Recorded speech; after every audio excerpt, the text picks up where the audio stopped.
Hello, it's been a while since I've done a video. I'm Lauren, this is Cook Spooks, and today I'm going to be doing my December TBR.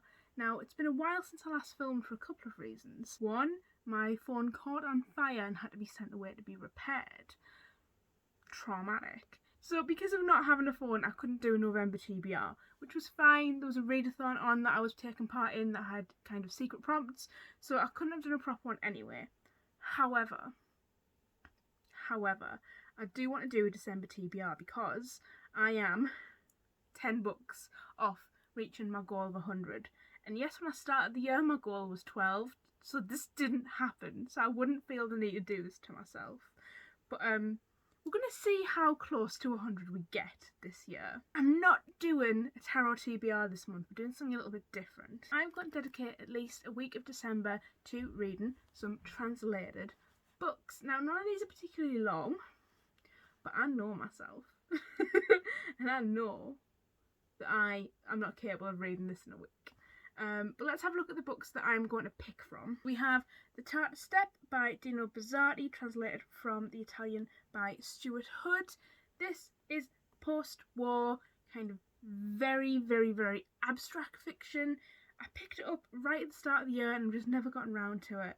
And is following a soldier at the end of World War II going to some kind of castle on the Tartar Steppe that kind of never sees the war. It's an outpost, but there's never any fighting. It's this suspended tension that builds up, and that's where our fella gets sent. Next, we have one that's been on every TBR I have ever made in about a year and a half. The Unseen by Roy Jacobson, translated from the Norwegian by Don Bartlett and Don Shaw. This is about a family who have lived on this tiny island for generations, and I've actually started it a few times and I really enjoyed it. I just don't know why I haven't ploughed ahead with it. Disoriental by Javadi, translated by Tina Kova. Yes, this is about a young girl coming to terms with gender and sexuality in Iran, and kind of at the same time being immigrants to France. It's about kind of how this new Western life has shaped her and allowed her certain freedoms, and her ancestors would disapprove of this. The Forest of Wool and Steel by Natsu Miyashita. Have not heard much about this anywhere, to be honest. I saw it on a shelf in Waterstones and decided to just pick it up because it sounded cute. It's Japanese, originally translated by Philip Gabriel, and it is about a piano student or a student piano trainer, and kind of it is a philosophical, analytical dive into someone's mind, which I kind of get quite often from the Japanese fiction I read. Very short, very blue. I just thought I'd pick it up and give it a go. Very excitingly, I have The Discomfort of Evening by someone whose name I've never heard pronounced, even though they've just won the International Booker Prize. Marika Luca Rijneveld. That's so wrong. It's translated by Michelle Hutchinson. I do believe that Marika is a non-binary author, which is very exciting. It is from the point of view of a child, which normally freaks me out in adult fiction, and certainly the cover is very creepy, so hopefully it doesn't give me the ick. And the last translated book for that week or couple of weeks is actually a Charcoal Press, which I have fallen in love with recently. They produce really high quality, very often very queer translated fiction, and not just Japanese fiction, which seems to be the only thing I bloody ever read. This is Giuseppe Capalto's Orphan World, translated by Juana Adcock and Sophie Hughes. It's nice to see the translators on the cover for once. This is just about a queer boy living his life, and I don't really know much more than that. I don't really want to. Then, for the remainder of December, I want to try and finish some of the books I've started throughout the year and then just fell by the wayside. Not because I DNF'd them or I thought they were particularly bad, just because I am a bit of a fiend for reading like 12 books at any given time, and obviously some of them aren't going to get picked up as you start picking more and more and more up. So I've got quite a few here. I'm not going to try and read them all, or definitely say I'm going to make progress in them all, but I would like to reduce the number that I have just floating around unfinished. First of all is Boy Parts by Eliza Clark. As you can tell, I was absolutely vibing with this because it is about an artist from Newcastle. And my issue, the reason I put it down is I am so happy to have such a northern book and a contemporary northern book. And it's just so real, because obviously Eliza Clark is from the area, and so most of these notes are just like northerners be wildin', but it's really icky. Like, it's a lot of sex and violence and gore, and everyone in the world told me that before I picked this up. Oh, there's my bookmark. But I really want to finish it anyway. Like, if it wasn't so well written and there weren't moments of such relatable humour, then I would have absolutely DNF'd it, because it's just beautifully written, but like scary for me. Ban It by Deb Olin Unferth. Started this, really enjoyed it. Then went home before lockdown and didn't want to damage it, so I didn't take it with me. And then I'd started reading some other stuff while I was there. Yada yada yada. Didn't get picked up. Literary chicken run is how I've been selling this to myself, and if it's not literary chicken run, it's going in the bin. Right at the beginning of March, I started to read Rosewater by TBR Thompson, because as well as kind of broadening the diversity of authors on my shelf, that was kind of leading me to a lot of contemporary modern literary fiction, which I love, and I read some great literary fiction by BAME authors following everything that happened earlier in the year. And then I thought I really want to try and find some of the genres that I love and support authors of colour who are writing in those genres, because they're harder to find. And I found TBR Thompson, who wrote Rosewater. This is a trilogy about a dome in Nigeria, and I am a bitch for a dome in sci-fi. And if I like this, I can continue with the series, but this was my commute book before I stopped going to work. So I am commuting again now. I am back at work, but I've just not picked this up again, and somehow it's got very water damaged. But that's okay, we still love it. We're going to try and give it a go. Maybe I'll take this as my commute book again for December. Maybe. Next up is a book that I started right at the beginning of the year, and to be honest I think I'm nearly finished. It is The Hormone Diaries, The Bloody Truth About Our Periods by Hannah Witten, who is a fantastic content creator on YouTube. She mostly talks about reproductive health and sex and all of those really taboo subjects that make me want to curl up in a little ball and hide. So she wrote this all about problems with contraception, with medical issues that can arise for people who have periods, about the state of sex education and reproductive health in the UK. So this was actually sourced as well through the comments on her videos. So she had people talking about their hormones and their hormone disorders and things they love about their bodies, and it all got compiled into this book, and it's very graphic, not in like a NSFW way, but like lots of little doodles and things and diagrams. So I was nearly finished that, so that should be an easy read. I started, and I mean like 3 pages started, the 5th season by N.K. Jemisin, around the same time as I started Rosewater for the same reasons. I picked this up in Edinburgh, which was the last time I left London, and I actually got it stamped at the little independent bookshop I bought it from. Very happy with that. Was really enjoying the vibe.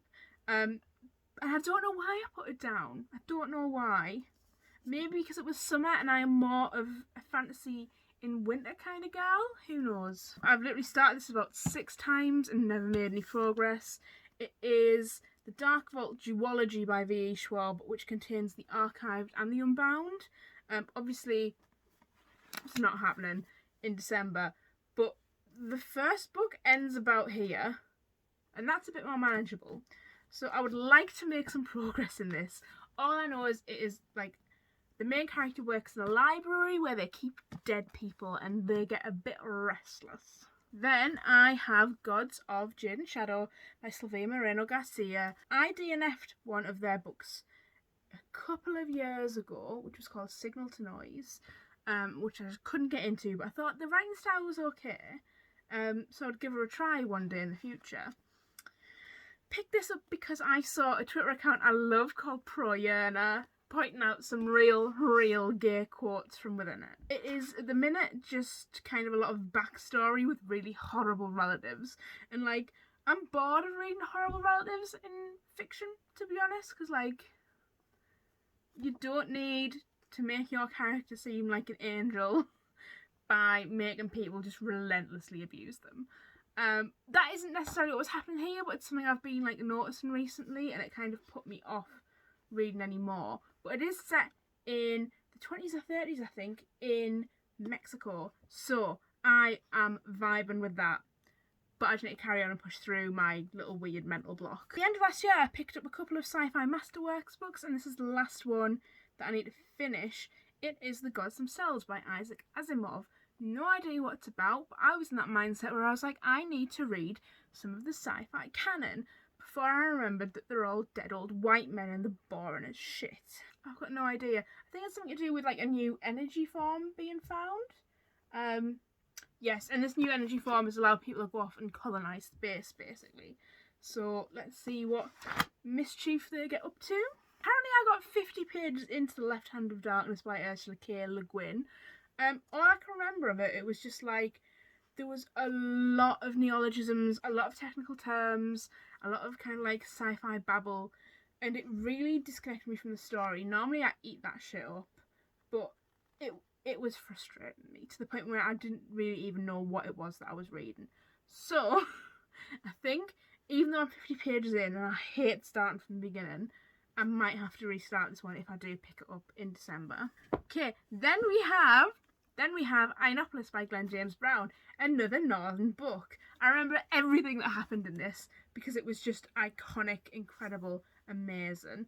I'm about a quarter of the way through. It is a series of stories that revolve around this mythological person, creature, witch from the northeast called Peg Powler, and how her myth kind of permeates different people's stories throughout this time period. And it was so creepy, the first story, and I absolutely loved it. And I wasn't going to write a Peg Powler chapter in the story I was working on at the time, but I read this and I was like, maybe we need Peg. Maybe she is central. Not central to my story, but you know, she's an icon. I was looking at just one bookshelf while we made that whole video, so I've jumped back in quickly to talk about the classics that I am currently reading, and also on the possible TBR for December. Let's start with something deeply unrealistic. War and Peace by Leo Tolstoy. No. December is not the month for that one. Let's be real. Crime and Punishment, which I've been reading for about 3 years by Fyodor Dostoevsky. Slightly more likely than War and Peace, but not a huge amount more likely. This book is about as big as the books I just showed you. But for some reason in my mind I'm like, oh, that might be a shout. Vanity Fair by William Makepeace Thackeray, which I started reading in 2015, got 31 pages in, and then the buddy read fell apart and I gave up. I'm desperate to read this. I only read 30 pages and I was obsessed with it. I think it's going to be so good. I might give that a try. Also started an audiobook Up to the Lighthouse by Virginia Woolf.